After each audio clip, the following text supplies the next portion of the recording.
بسم الله الرحمن الرحيم،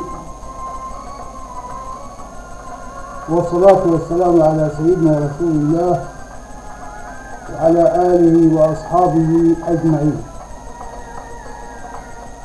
أتحدث اليوم عن آداب اللغة في خدمة القرآن الكريم.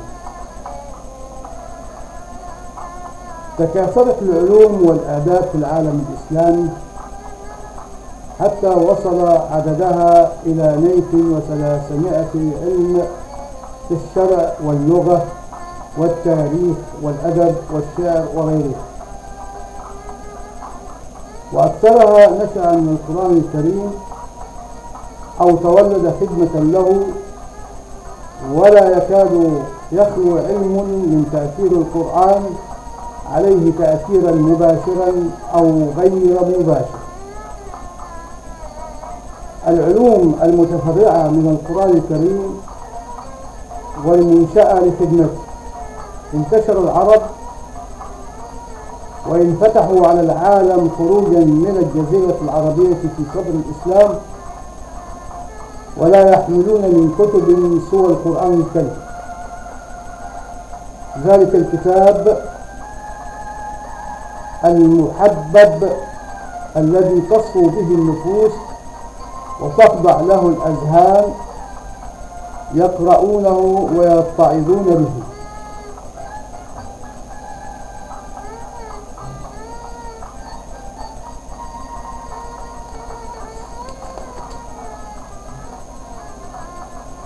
ويتحاكمون إليه وهم معجبين بأسلوبه مندهشين لبلاغته، لأنه ليس من قبيل ما كانوا يعرفونه من نثر الكهان المسجع ولا نظم الشعراء المقفى الموزون، وقد خالفهما وهو منثور مقفى على مخارج الأشعار، فلا هو شعر ولا هو نثر أو سجع، وفيه من البلاغة وأساليب التعبير ما لم يكن له شبيه في لسانهم، فسحروا بأسلوبه وبما حواه من الشرائع والأحكام وقصص الأنبياء، فأصبح همهم تلاوته وتفهم أحكامه، لأنه قاعدة الدين والدنيا، وبه يتأيد السلطان والخلافة، وهو أول كتاب أخذوا في قراءته وحفظه.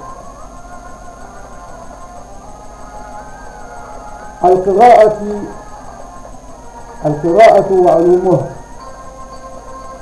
اختلفوا في قراءة بعض آياته، فتولدت القراءات السبع نسبة إلى السبعة الأئمة من القراء، وجميعهم أثبتوا صحة قراءاتهم عن الرسول، فتولد من ذلك علم القراءة وشواذها، وتفرع بمرور الزمن إلى 7 علوم، هي علم الشواذ، وعلم مخارج الحروف ومخارج الألفاظ والوقوف، وعدل القرآن وعلل القرآن وكتابة القرآن وآداب كتابة المصحف. ولكل علم من هذه العلوم قواعد وكتب.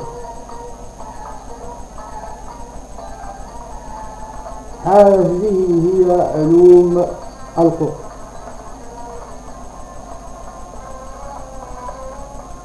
لنتابع الحديث عن النحو. فقد انتشر العرب في الآفاق بالفتوحات الإسلامية، واختلطت الشعوب وتداخلت اللغات، فأدى هذا إلى لحن الناس في قراءة القرآن. وذات مرة سمع أبو الأسود الدؤلي رجلا يقرأ: إن الله بريء من المشركين ورسوله بكسر رسوله، وهي مضمومة، فصنف باب العطف والنعت، وهو من أسس علم النحو. ثم وضع الإعجام لضبط القراءة، فكان القرآن هو الدافع على وضع النحو أو الإسراع في وضعه، فتمت قواعده خلال قرن ونصف من الهجرة، مقارنة بعلم النحو في اليونان الذي لم يتم إلا بعد إنشاء دولتهم بعدة قرون. أيضا الرومان الذين لم يضعوا نحو اللغة اللاتينية إلا بعد قيام دولتهم ب6 قرون. الأدب وفروعه. قال ابن عباس: إذا قرأتم شيئا من كتاب الله ولم تعرفوه فاطلبوه في الأشعار، لأن الشعر ديوان العرب. فشدهم ذلك إلى البحث في أساليب العرب وأقوالهم وأشعارهم وأمثالهم، وهو علم الأدب، وقد بعث إلى وضعه في الأكثر تفسير القرآن الكريم، وأيضا افتقارهم علم النحو في تأييد قواعده إلى معرفة كلام العرب وأساليبهم.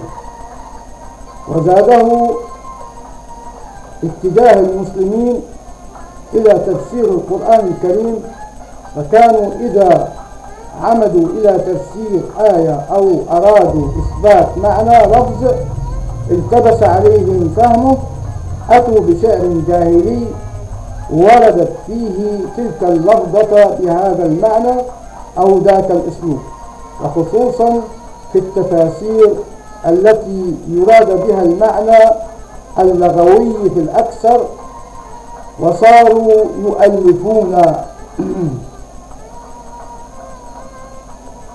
كتب الأدب والتاريخ لخدمة القرآن الكريم. قال ابن قتيبة في مقدمة كتابه الشعر والشعراء: وكان أكثر قصدي المشهورين من الشعراء الذين يعرفهم جل أهل الأدب، والذين يقع الاحتجاج بأشعارهم في الغريب وفي النحو وفي كتاب الله عز وجل وحديث رسول الله صلى الله عليه وسلم. وقد تفرع علم الأدب إلى الفنون الأدبية والعلوم المتعلقة بالألفاظ، وهي تزيد على 20 علما، منها النحو والصرف والاشتقاق والمعاني والبيان والبديع والعروض والفضل في تعديل ظهورها للقرآن الكريم. الحديث. ارتبط تفسير القرآن الكريم بعلم الحديث وتفهمه، لأنهم كانوا إذا غم عليهم فهم آية واختلفوا في تفسيرها أو حكم من أحكامها استعانوا بأقوال الرسول صلى الله عليه وسلم على استيضاحها. وبعد انتشار الصحابة في الأرض مع الفتوح أدى ذلك إلى تفرق الأحاديث النبوية معهم، مما استلزم الحفاظ عليها من الضياع، فتخصص جماعة من أهل القرائح بجمعها وتدوينها. ونتج من ذلك مع مرور الزمن العلوم المتعلقة بالحديث كشرحه وسنده وتأويله ورموزه وغرائب لغاته وأحوال رواته، ولكل علم من هذه مؤلفات وأبحاث وعلماء.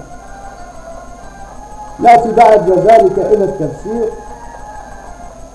وبعد نضج التفسير تفرع إلى علوم عدة ذكرت في مفتاح السعادة، وهي تزيد على 170 علما، ولكل منها مؤلفات وأبحاث. وقد ارتبطت العلوم الشرعية بالعلوم اللغوية، ولا يستطيع الطالب إتقان الواحدة منها إن لم يتقن الأخرى، حتى قال حماد بن سلمة: إن الذي يكتب في الحديث ولا يعرف النحو مثل الحمار عليه مخلاة لا شعير فيها. ننتقل بعد ذلك إلى الفقه. وبعد أن تأسست دولة الرسول صلى الله عليه وسلم في المدينة المنورة، ويحتاج الأمراء إلى ما يقضون به بين رعاياهم في جميع معاملاتهم، اعتمدوا على القرآن الكريم والحديث النبوي، فاستنبطوا منهما الشريعة وأحكامها وهو الفقه.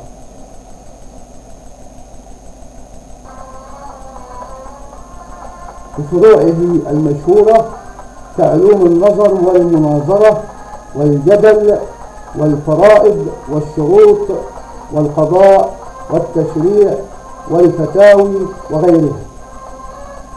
نأتي بعد ذلك إلى علم التاريخ.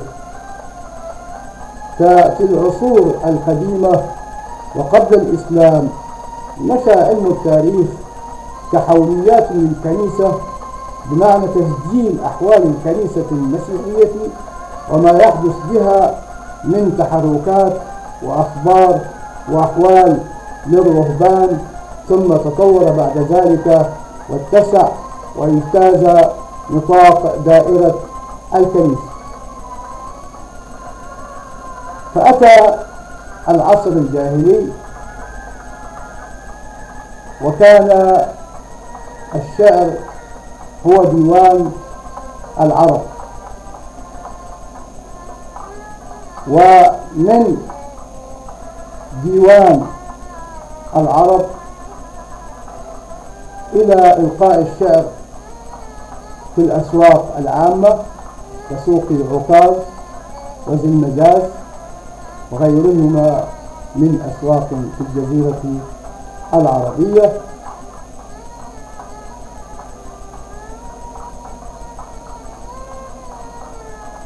ولما انتشر الإسلام وعمل المسلمون على تفسير كتاب الله والاستناد إلى الأحاديث النبوية في المجهول منه، احتاجوا إلى تحقيق الأماكن والأحوال التي كتبت بها الآيات أو قيلت فيها الأحاديث، فعمدوا إلى جمع السيرة النبوية ودونوها وبحثوا بين ضعيفها ومتينها، وأدى ذلك إلى النظر في الرواة وتراجمهم وسائر أحوالهم، وقسموا رواة كل فن إلى طبقات، فتألف من ذلك تراجم العلماء والأدباء والفقهاء، مثل طبقات المفسرين للداودي الذي ترجم لجميع مفسري القرآن وصنفهم إلى طبقات، وكتاب الطالع السعيد في ذكرى نجباء الصعيد أبي جعفر الإلخوي،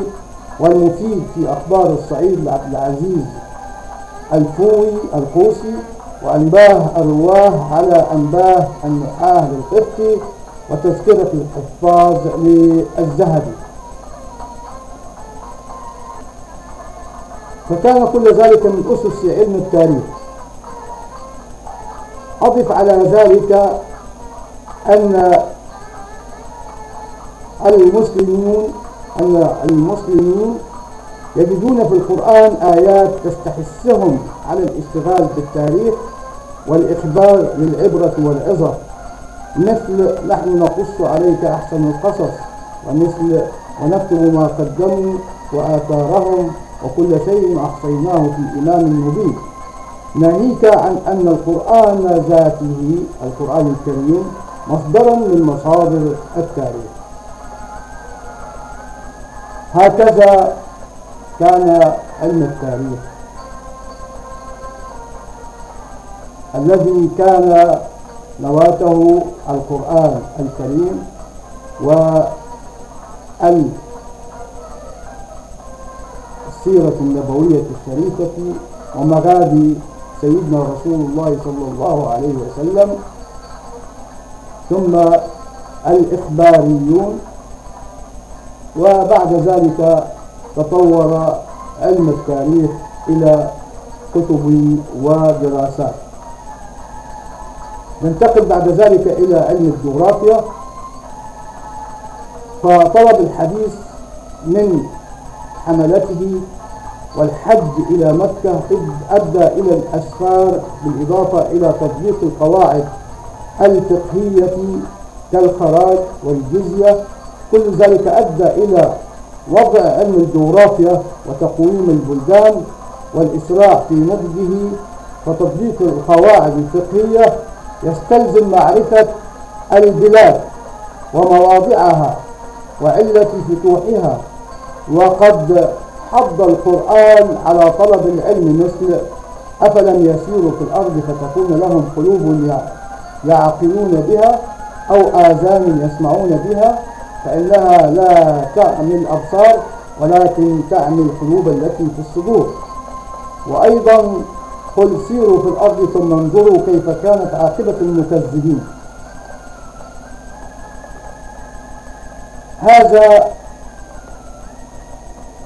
هذه العلوم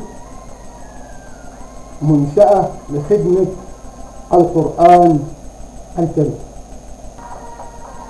نجد بعد ذلك مبحثا آخر، وهو تأثير القرآن الكريم في آداب اللغة العربية. دخل اللغة كثير من الألفاظ الإسلامية واكتسبت كثيرا من المعاني الإسلامية، ولم تكن فيها من قبل كالصلاة والزكاة والمؤمن والكافر والمسلم وغير ذلك من الألفاظ التي اقتضاها الإسلام. وعموما فإن معظم العلوم العربية اقتضاها القرآن الكريم أو الإسلام واحتاجها، حتى عدها بعضهم من قبيل الدين. قال أبو عمرو بن العلا علم العربية هو الدين بعينه. ومن العرض السابق يتضح أن العلوم السابقة وهي العلوم اللسانية استعجلوا في وضعها لقراءة القرآن الكريم، تفسيره وتفسيره، لكنها ما لبثت أن أضحت تعتمد عليه وترجع في تحقيق قواعدها إلى آياته يستشهد بها القوم في النحو والأدب وسائر العلوم اللسانية، حتى اجتمع في كتاب سيبويه في النحو 300 شاهد من القرآن الكريم، واعتبر ذلك في سائر فنون الأدب أو علوم اللغة، ومنها ما تأيد أكثره بأساليب القرآن كالمعاني والبيان والبديع ونحوهما. وبتصفح القرآن وتلاوته نرى آيات يتنسم منها الحض على طلب العلم ورفع قدر العلماء من قبيل هل يستوي الذين يعلمون والذين لا يعلمون.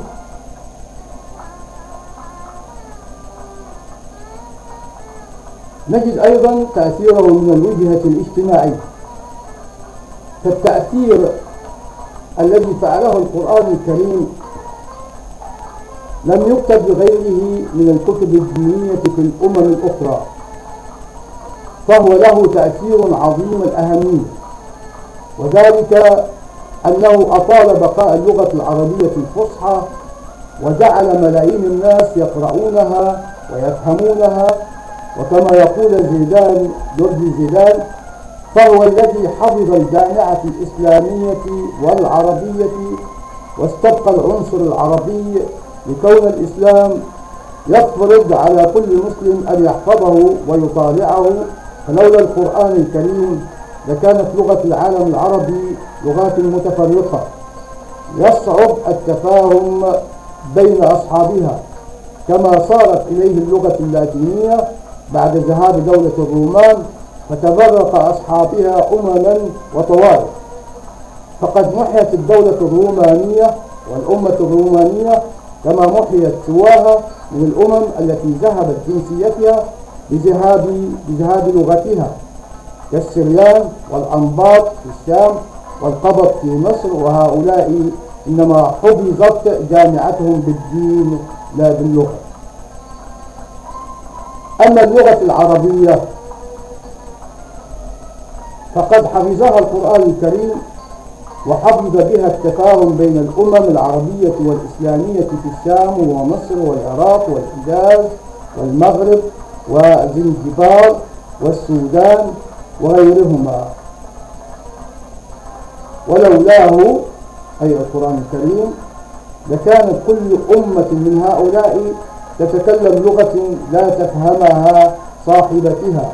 ومع ذهاب التمدن الإسلامي وتقهقر الدولة الإسلامية كان يخشى ضياع تلك الأمم وفناءها أو اندماجها في الأمم التي تسلطت عليها، كما أصاب الأمم التي اندمجت بالعرب بعد الإسلام، لكنها الآن تجتمع وتتعاون لأنها تتفاهم بلغة واحدة، لغة القرآن الكريم، وتعد نفسها وتعد أمة واحدة. ناهيك بمن يقرأ العربية من غير العرب بسبب حفظ القرآن الكريم، ولو كانوا في أقصى الشرق كالهند والصين أو بأواسط آسيا بتركستان وخراسان وفارس، فإن عدد قراء العربية يزيد على 200 مليون، وقراء التوراة بلغتها الأصلية شرذمة من اليهود المتعلمين وجمهورهم يقرأها بلغة بلاده، وقراء الأناجيل بلغتها الأصلية فئة قليلة، وأكثر النصرانية يقرؤونها في اللغات المترجمة إليها. أما القرآن الكريم فالمسلمون يقرؤونه باللغة العربية.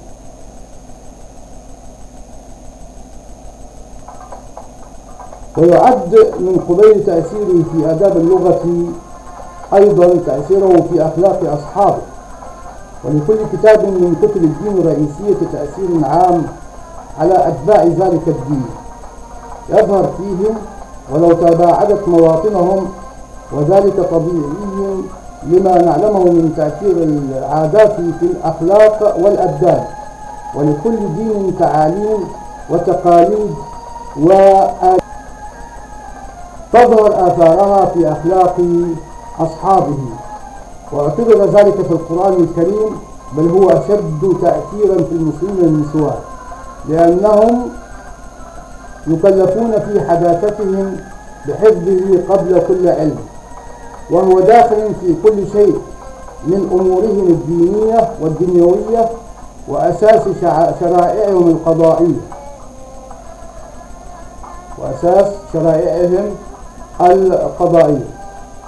وقاعدة معاملاتهم اليومية وأحوالهم العائلية، حتى الطعام واللباس والشراب والنوم والغسل وكل شيء يمكن استنباطه منه ويوجد له مثال فيه. وهكذا ألا تراه في الأناجيل مثلا، فإنها كتب تعليمية لمصلحة الآخرة فقط، ولا تجد فيها شرعا أو حكومة أو أحوالا شخصية أو نحو ذلك، إلا ما يأتي عرضا ويفتقر إلى تأويل. ولكل كتاب من هذه الكتب شأن خاص أيضا من حيث أخلاق القوم الذين كتب الكتاب لهم أو بلسانهم بما يلائم أخلاقهم وعاداتهم وآدابهم، ويختلف القرآن عن سائر تلك الكتب من هذا الجانب، كما تختلف أخلاق عرب الجاهلية الذين جاء القرآن الكريم بلسانهم عن أخلاق العبرانيين الذين كتبت التوراة لهم، والأقوام الذين كتبت الأناجيل بألسنتهم. وتأثير القرآن في أخلاق أهله ومعاملاتهم اليومية والبيتية لا يخلو من التأثير في عقولهم وقرائحهم وآرائهم ولو بعدت عن الدين وعلومه. فالصبغة الدينية القرآنية أو الإسلامية تظهر في مؤلفات المسلمين ولو ألفوا في الفلسفة أو الطب أو الفلك أو الحساب أو غيرها من العلوم الرياضية أو الطبيعية، فضلا عن العلوم الإسلامية الشرعية واللسانية والتاريخ والأدب. وعموما فإن للقرآن تأثيرا في آداب اللغة العربية ليس لكتاب ديني مثله في اللغات الأخرى. وكما قال البوصيري في شرف آياته: دامت لدينا فطاقة كل معجزة من النبيين إذ جاءت ولم تدم محكمات فما تبقين من شبه لذي شقاق وما تبغين من حكم هذا وبالله التوفيق. وقد قال الإمام البوصيري في البردة عن آيات القرآن الكريم: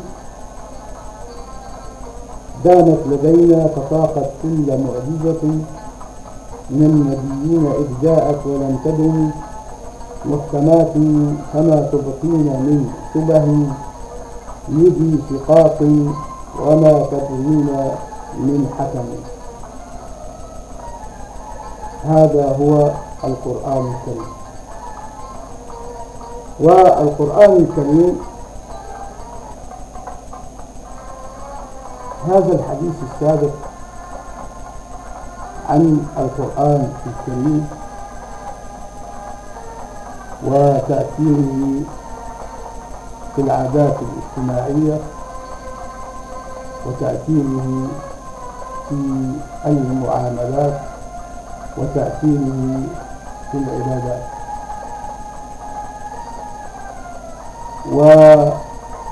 والعلاقة بين هذا الحديث وبين الإمام أبي بكر الإبتوي رضي الله تعالى عنه وارضاه هو أنه لا بد من استعراض القرآن الكريم وتأثيره في العادات الاجتماعية وفي العادات البيتية لكونه البيئة الشريفة التي نشأ فيها الإمام أبي بكر الإبتوي. وكما يقولون لا بد أن نتحدث عن هذه البيئة لنرى تأثير القرآن الكريم على شخصيته رضي الله تعالى عنه وارضاه.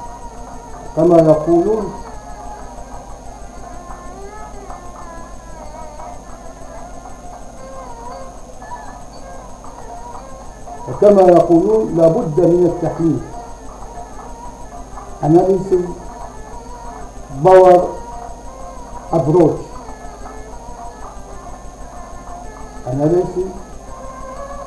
power approach بمعنى تحليل منهج القوى وتحليل البيئة المحيطة بالإمام لنرى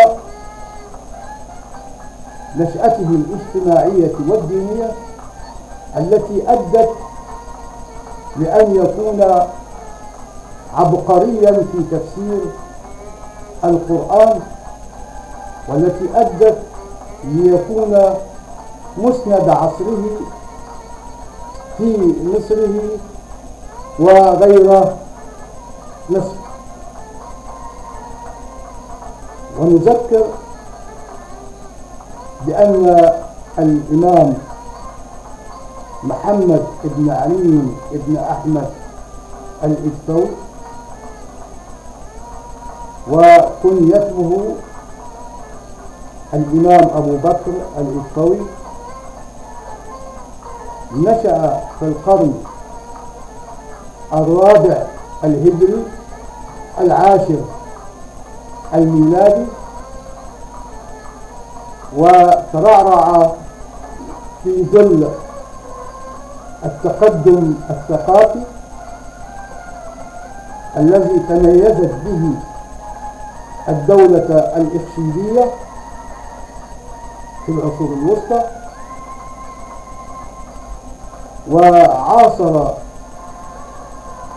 الدولة الإخشيدية والدولة الفاطمية،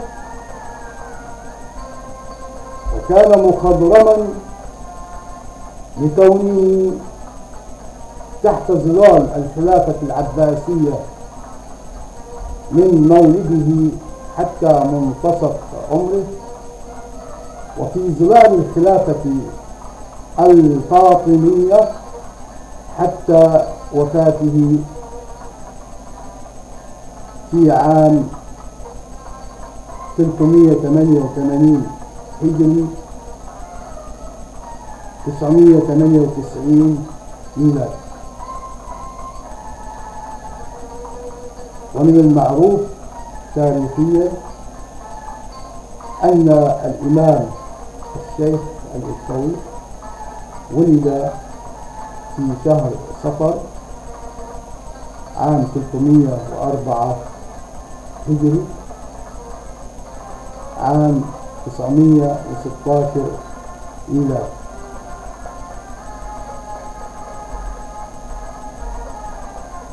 وانتقل إلى رحمة الله رضي الله تعالى عنه وأرضاه عن عمر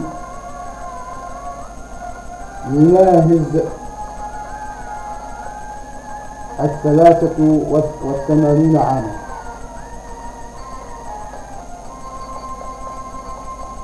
وإن شاء الله في المحاضرات القادمة نستعرض حياة الإمام وخصوصا البيئة التي نشأ فيها، لأن الإنسان يتحول من الطبيعة البيولوجية وهي طبيعة الطعام والشراب والإخراج والنوم إلى الطبيعة السوسيولوجية. والطبيعة السوسيولوجية معناها أنه يبدأ في التعلم والتعليم والتنشئة الاجتماعية، هكذا يقولون، من الطبيعة البيولوجية إلى الطبيعة السوسيولوجية يتحرك الإنسان ليواصل حياته في المجتمع. أشكركم على حسن الاستماع والإنصات. أرجو ألا أكون قد أطلت عليكم، وأأمل من الله سبحانه وتعالى أن تكون هذه المعلومات قد فهمت، وأرجو أن تكون معلومات قيمة يستفاد منها، وعلم بأنها معلومات موثقة ولا تلقى اعتباطا، وإنما هي مدروسة حقا. وأدعو الله سبحانه وتعالى لجميع الزملاء الباحثين والباحثات سواء في مصر أو في المملكة العربية السعودية في جامعة أم القرى أو في الإمارات العربية المتحدة أو في بلاد المغرب العربي، أن يوفقهم الله سبحانه وتعالى لإخراج مجلدات الاستغناء في تفسير القرآن وعلومه،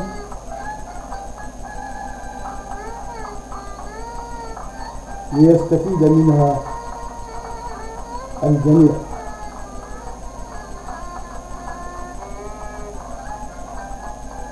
وأي استفسارات عن الإمام أبي بكر الإسطوي أو عن حياته أو مجلداته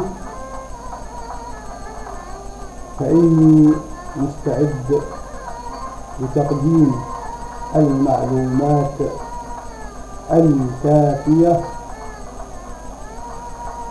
لهذا الدر المكنون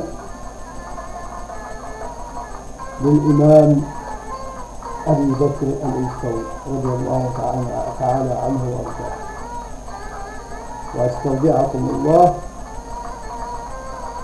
وإلى لقاء قادم بإذن الله. والسلام عليكم ورحمة الله وبركاته.